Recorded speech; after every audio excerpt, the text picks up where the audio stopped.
in, my friend. Come in, come in. Professor, what's going on? The most faithful animated adaptation of any comic book in history contains a secret hidden in every single episode. A figure that no child watching ever noticed, inserted as a tribute to a man who had been dead for 8 years before the first frame was drawn. That figure is Hergé himself, the Belgian cartoonist who created Tintin in 1929, who spent 47 years building one of the most beloved storytelling universes in the history of world literature, appears as a walking, living cameo in all 39 episodes of the 1991 Ellipse Nelvana animated series. Sometimes he's a pedestrian checking his watch, sometimes a reporter holding a notepad, sometimes a technician in a lab, always present, always watching. It is one of the most quietly moving production decisions in animation history. A dead man allowed to walk through the story he created, episode after episode in the world he built. And it is not the strangest fact about this production.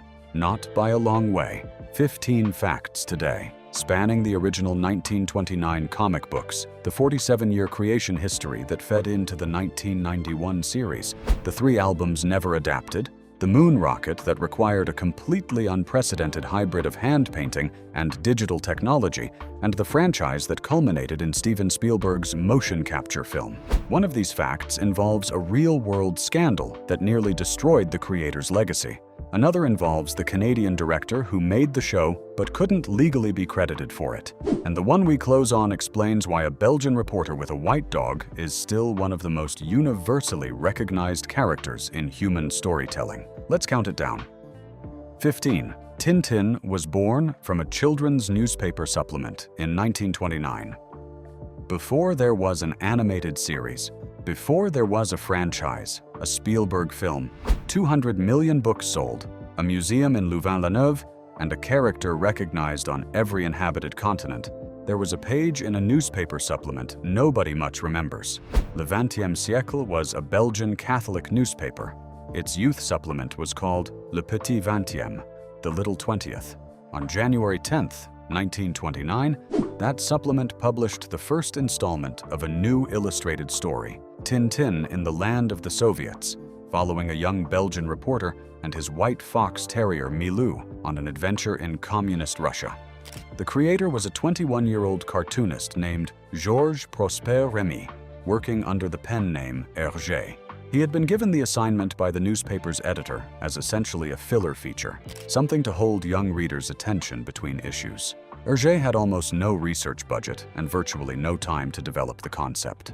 He drew from Belgian newspaper articles about the Soviet Union and produced something that was, by his own later admission, rough, propagandistic, and far below the standard of what he would eventually achieve. Tintin in the Land of the Soviets was the first of 24 Tintin albums produced over the next 47 years.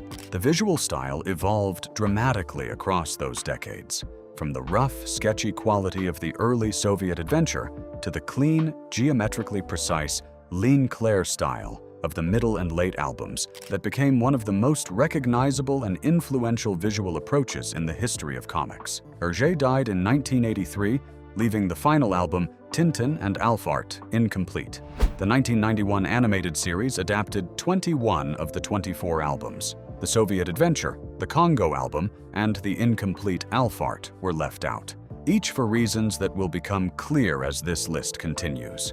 A 21-year-old with a newspaper deadline and a rough brief created a character who would eventually be translated into more than 70 languages.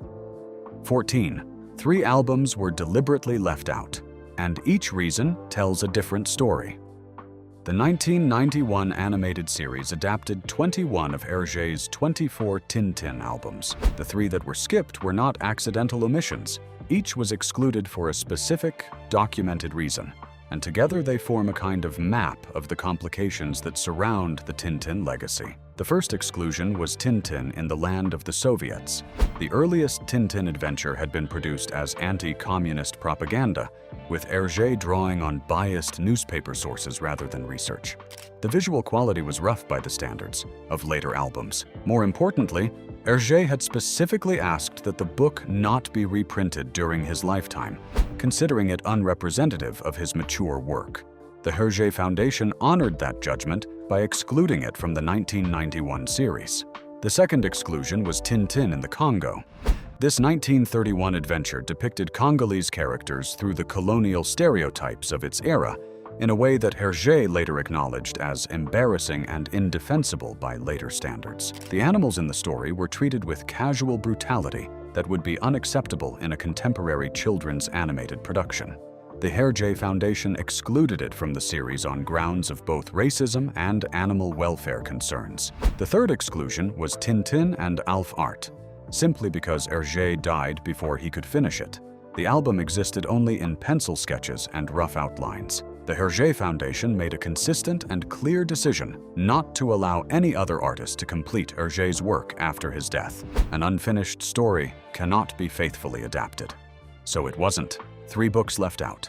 3 separate reasons, each one revealing something specific about the complications of adapting a work that spans 47 years of history, politics, and changing standards of representation. 13. The real director couldn't be credited here is a production bureaucracy story that sounds like something from a Tintin adventure in its specific absurdity. The Adventures of Tintin was co-produced by Ellipse Animation in France and Nelvana in Canada. This was a co-production arrangement with significant implications for how the production credits were allocated. International co-production agreements, particularly those that determined which countries' funding and tax incentives each studio could access, required specific arrangements about where creative control was seen to reside. The French director Stéphane Bernasconi received the director's credit on the series. He was present throughout the production and contributed to its creative direction. The Canadian unit director was Peter Hudecki. By multiple accounts of the production, Hudecki was the primary working director on a day-to-day basis, the person most consistently responsible for directing the actual animation work. He could not be credited as such because crediting him as the primary director would have violated the co-production agreement's requirements about the balance of French and Canadian creative control. This is not unusual in international co-productions of the era. The specific financial structures that made cross-border animation production viable in the late 1980s and early 1990s required carefully negotiated arrangements about which countries' creative workers received which designations. The result, routinely, was that the credits on the finished production didn't fully reflect who had done what. The show that was scrupulously faithful to Hergé's source material, that went to extraordinary lengths to honor every detail of the original books, was produced through a credit arrangement that required a certain amount of strategic fiction about its own making. 12. The series made Hergé walk through his own story after his death. Hergé had a long-standing practice of inserting himself into his own comics. In the tradition of Alfred Hitchcock's film Cameos, Hergé regularly placed himself as a background figure in his own albums, checking a watch on a street corner, standing in a crowd, appearing briefly and without acknowledgement in a world he had created. It was a private joke, a signature, and an act of authorial possession. This world is mine, and here is the proof. The 1991 series inherited this tradition and carried it further. In all 39 episodes, Hergé appears somewhere, sometimes prominently as a reporter holding a notepad in The Broken Ear or a technician in Explorers on the Moon, sometimes as a passing stranger, a silhouette checking a watch in The Blue Lotus. In Tintin in America, he is a gangster. In Cigars of the Pharaoh, he appears alongside his fellow artist and longtime collaborator Edgar P. Jacobs as an asylum inmate. What makes this specific choice so moving is the timing. Hergé died in March 1983, 8 years before the first episode of the 1991 series aired. The man who had been putting himself into the edges of his own stories for decades was placed there again in all 39 episodes by a production team that understood what the gesture meant. They kept him walking through the world he had built. They gave him back his cameo. It was a tribute designed for the most attentive viewers, the ones who would recognize the passing figure and understand why he was there. Hergé in every episode, 8 years after his death, still present in the margins of his own story. 11. The moon rocket required a 1991 production to invent a hybrid technique. The Tintin album's Destination Moon and Explorers on the Moon posed a specific and technically demanding problem for the 1991 production team. Published in 1953 and 1954, these were among Hergé's most precisely researched and most visually distinctive albums, the rocket design in particular having been developed in close consultation with the Belgian rocket engineer Bernard Heuvelmans and other scientific advisors, reflecting the best available understanding of what a moon mission would actually require. The rocket needed to look like the rocket in the books. It needed to be animated convincingly across 2 full episodes, and the traditional hand-drawn animation approach that the production was using for characters and environments couldn't produce the precise, mechanically convincing movement that the rocket required. The solution was unprecedented for 1991. The production team created the rocket using early 3-dimensional computer animation, an unusual step at a time when CGI was barely beginning to appear in feature films, let alone in an animated television series.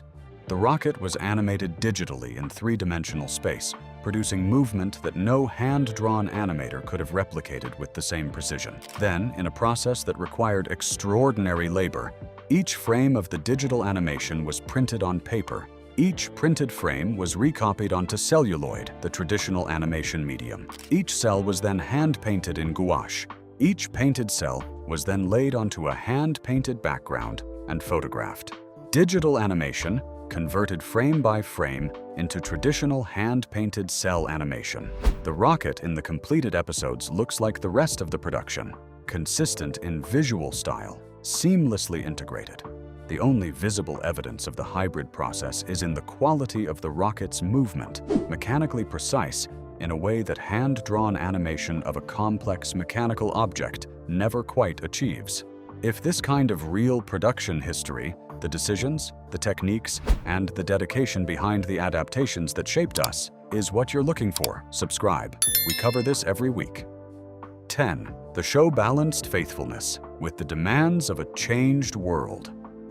One of the most consistent critical observations about the 1991 series is how faithful it was to Hergé's source material, how the production team went so far as to transpose individual panels from the original albums directly to the animated frame, preserving compositions, angles, and spatial relationships that Hergé had developed for the static page. And yet faithful was not identical. The 1991 series made adjustments. Some were required by the medium. A 22-minute television episode cannot contain everything in a 62-page album, and choices about compression inevitably changed emphasis and pacing.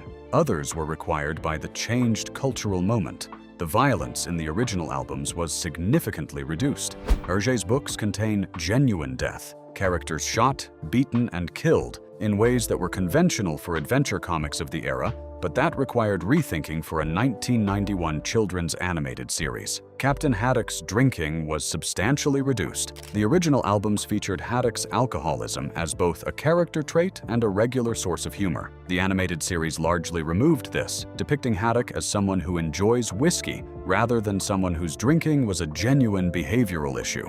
Some character portrayal decisions in the original albums, reflecting the colonial and racial assumptions of Belgian publishing culture in the 1930s and 1940s, were handled by the 1991 production through revision or avoidance. These adjustments are genuinely interesting to think about. The production was simultaneously the most faithful Tintin adaptation ever made, meticulous about visual composition, storyline, and character, and an act of translation across time, required by the fact that the world in 1991 was not the world in which Hergé had drawn Tintin in the Congo or written the early adventures. Faithfulness and adaptation are not opposites. They exist on the same continuum. The 1991 series understood that and navigated the line with unusual care. 9. The comic book sold 200 million copies across 70 languages. To understand what the 1991 animated series was dealing with, the specific nature of the expectation it had to satisfy, you have to understand the scale of what Hergé had built across 47 years. By 2007, Tintin had been published in more than 70 languages. Sales exceeded 200 million copies. It worked in Japan, in Brazil, in India, in South Africa. The reason was the lean Claire style. clean, clear lines that were specific enough to be real and simple enough to be universal. 200 million books. The 1991 production team inherited that audience. The reverence with which they handled the source material was acknowledgement of a responsibility to millions of readers across dozens of countries who already knew these stories and would notice every departure. 8. The Hergé scandal that almost changed everything.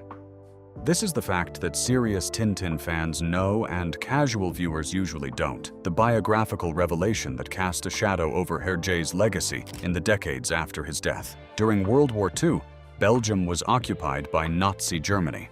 Hergé continued working. He published new Tintin albums in Belgian newspapers, operating under Nazi oversight. He had professional relationships with people whose collaborationist positions were later held against them.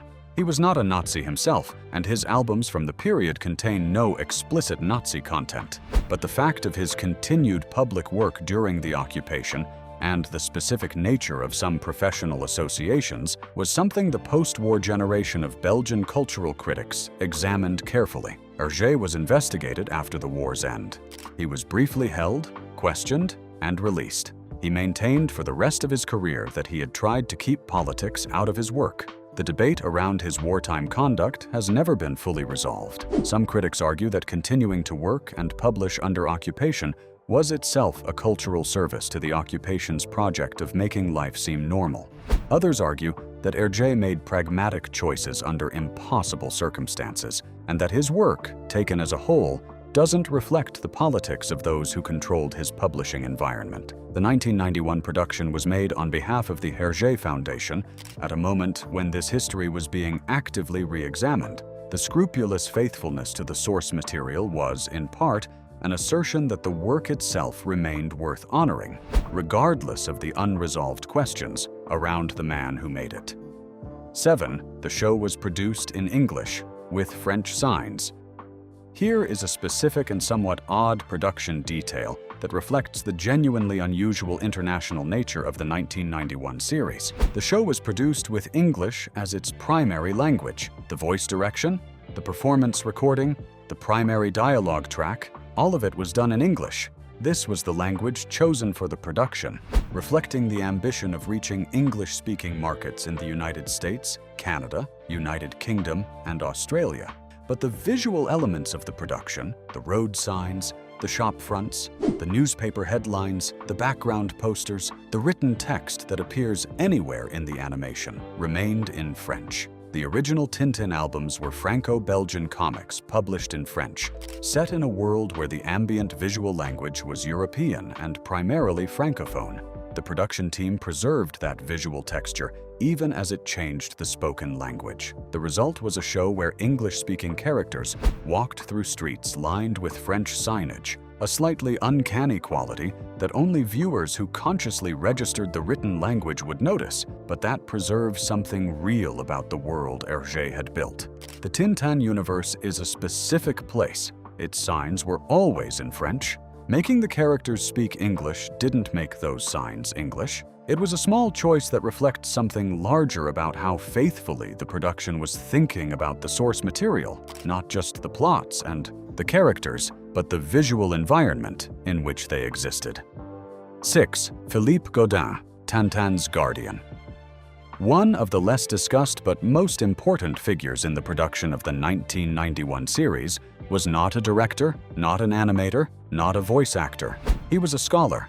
Philippe Godin was and remains one of the world's leading experts on Hergé and the Tintin canon. His bibliography on Hergé runs to multiple volumes. His knowledge of the albums, the specific decisions Hergé made, the visual details that carried meaning, the narrative choices that distinguished the canonical versions of each story from the earlier drafts, was comprehensive in ways that no production team could replicate through research alone. The Hergé Foundation brought Godin in as a consultant on the 1991 series. His role was essentially to be the conscience of the adaptation, to flag when the production was departing from canonical detail in ways that would matter to the most knowledgeable segment of the audience, and to provide guidance on how to handle the genuinely difficult moments in the source material. This was not a common arrangement in animation production of the era. Consultants on animated adaptations were typically hired for technical accuracy, ensuring that the period details of a historical setting were correct, or that a scientific concept was explained accurately. Bringing in a literary scholar specifically to protect the integrity of a source text's vision was unusual. The result is visible in the finished production. The 1991 series doesn't simply adapt the Tintin stories. It honors them in a way that reflects not just the knowledge of the production team, but the specific expertise of someone who had spent his professional life understanding what Hergé had actually been doing in those albums. 5. The series changed episode order and broke continuity. The original Tintin albums were published sequentially across 47 years, and while they didn't constitute a rigidly serial narrative, each album was largely self-contained. There were continuity relationships between them. Characters introduced in one album reappeared in subsequent ones. The growing friendship between Tintin, Haddock, and Calculus developed across books in a specific order. The recurring villain, Rastapopoulos, appeared in a sequence that built his significance. The 1991 series did not adapt the albums in publication order. The production team made decisions about which stories to adapt in which sequence, based on considerations including production complexity, geographic variation, and what made sense for the television schedule. The consequences were felt in continuity.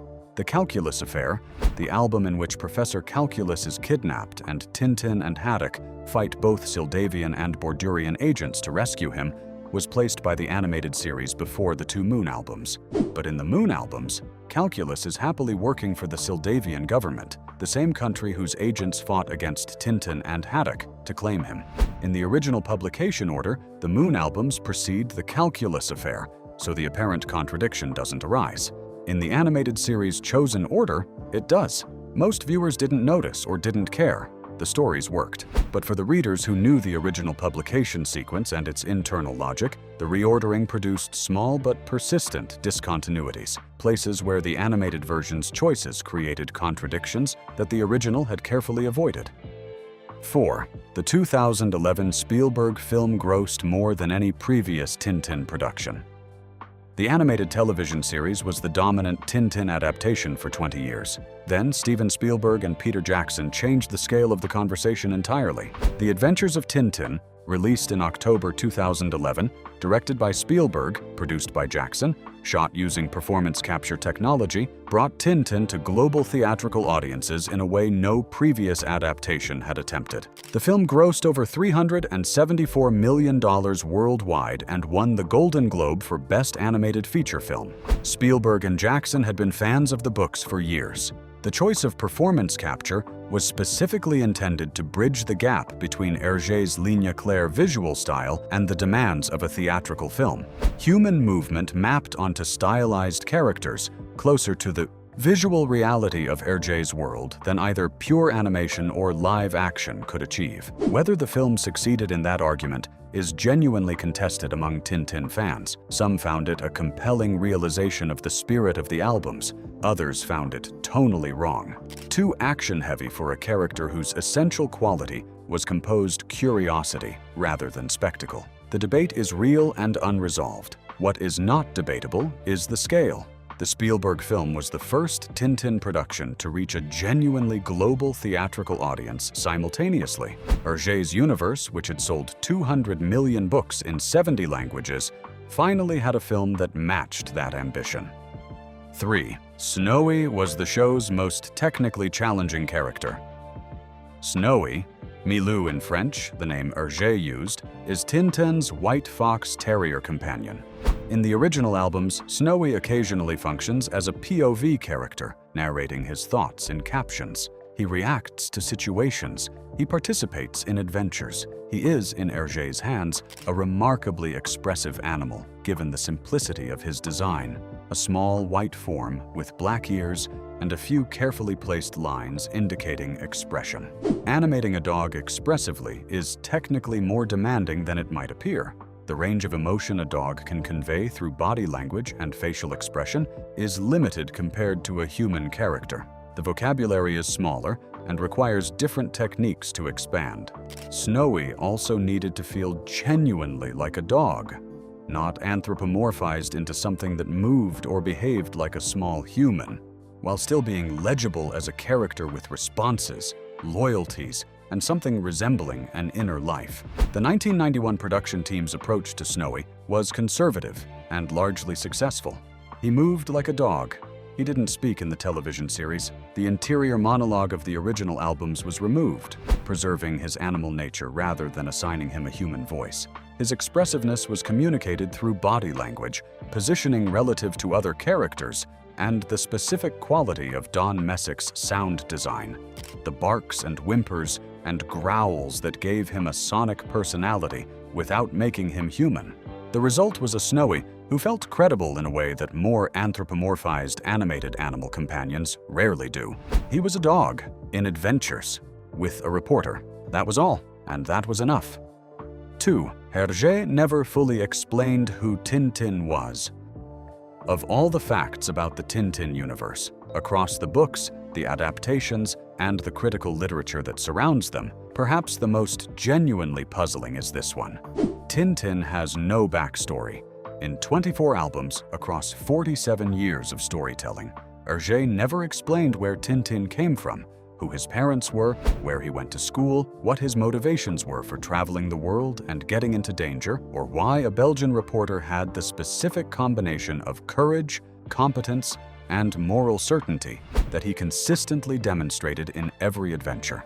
This absence is not a gap in the writing, it is a deliberate structural choice. Hergé maintained across 4 decades. His explanation was simple. Tintin was designed to be inhabited rather than observed. The blankness wasn't a weakness, it was the architecture the space readers stepped into and filled with themselves. The 1991 series preserved this quality exactly.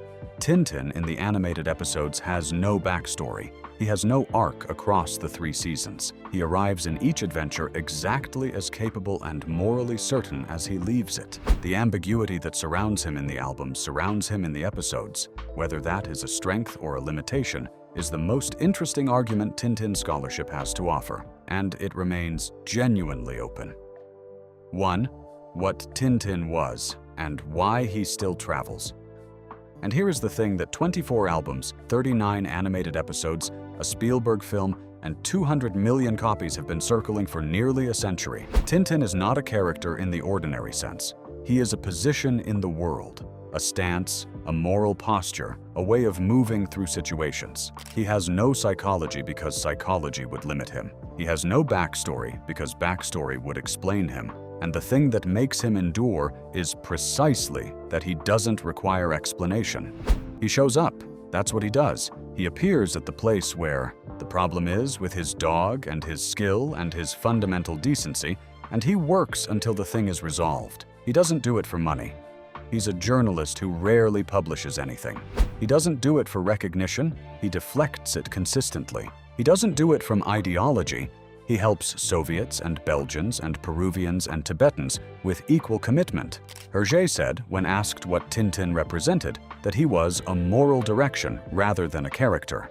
That is, if anything, an understatement. Tintin is the argument that getting involved is better than not getting involved. That paying attention to what's happening in the world, actually looking at it, actually traveling to it, actually putting yourself in the place where the problem is the correct response to being alive. The 1991 series carried that argument to a television audience. The 2011 film carried it to a global theatrical audience. The books carry it still, in 70 languages, to readers who have never heard of Belgium and find something in a boy with a quiff and a white dog that tells them something true about what it means to pay attention to the world. Hergé walked through every episode of the 1991 series, 8 years after his death. Still watching. That's not just tribute. That's the show refusing to let the argument end. 15 facts. 1 reporter. 1 enduring question. Is the 1991 animated series the definitive Tintin? Or does the 2011 Spielberg film come closer to what Hergé actually built? Drop your answer in the comments. Subscribe for more of this. We'll be back next week.